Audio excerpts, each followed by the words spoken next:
ಮಹಾಶ್ವೇತ ಹುಟ್ಟುತ್ತಲೇ ತಾಯಿಯನ್ನು ಕಳ್ಕೊಂಡು ಮಲತಾಯಿಯ ನಿಂದನೆಗಳ ನಡುವ ತನ್ನ ಸ್ವಂತ ಸ್ಕಾಲರ್ಶಿಪ್ನಾಗ ಓದುವಂತಹ ಶಾಣೆ ಹುಡುಗಿಗೆ ಸಾಹಿತ್ಯ ನಾಟಕ ಅಂತಂದ್ರೆ ಎಲ್ಲಿಲ್ಲದ ಪ್ರೀತಿ. ಒಂದು ಒಳ್ಳೆಯ ಉದ್ದೇಶಕ್ಕಾಗಿ ಬಾಣಭಟ್ಟನ ಕಾದಂಬರಿ ಆಧಾರಿತ ನಾಟಕವೊಂದರ ಮುಖ್ಯ ಪಾತ್ರವಾದ ಮಹಾಶ್ವೇತ ಆಗಿ ಅಭಿನಯ ಮಾಡಿರ್ತಾಳೆ ನಮ್ಮ ಕಥಾನಾಯಕಿ ಅನುಪಮ. ಹೆಸರಿಗೆ ತಕ್ಕಂಗ ಅನುಪಮ ರೂಪವತಿ.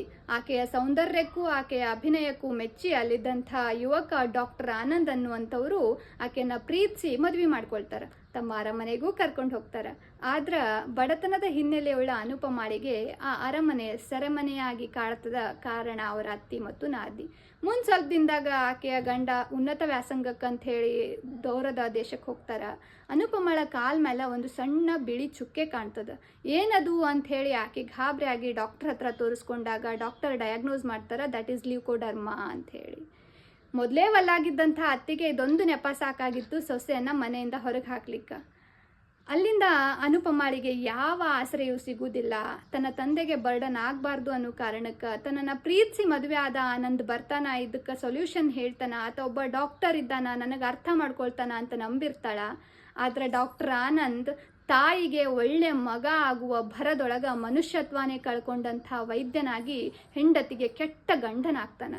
ಇದರಿಂದ ರೋಸಿ ಹೋದ ಅನುಪಮ ಸಾಯಬೇಕು ಅಂತ ನಿರ್ಧಾರ ಮಾಡಿ ಬೆಟ್ಟದ ತುದಿ ಮೇಲೆ ನಿಂತು ಇನ್ನೇನು ಜಿಗಿಬೇಕು ಅನ್ನುವಾಗ ಸಾಯ್ಲಿಕ್ಕೆ ಇಷ್ಟು ಧೈರ್ಯ ಮಾಡಿನಂತ ನಾ ಬದುಕಲಿಕ್ಕೆ ಯಾಕೆ ಧೈರ್ಯ ಮಾಡಬಾರ್ದು ಅಂತ ಹೇಳಿ ಮನಸ್ಸನ್ನು ಬದಲಾಯಿಸ್ಕೊಂಡು ಲ್ಯೂಕೋಡರ್ಮಾನ ಹೊತ್ತು ದೂರದ ಮುಂಬೈಗೆ ಹೋಗ್ತಾಳ.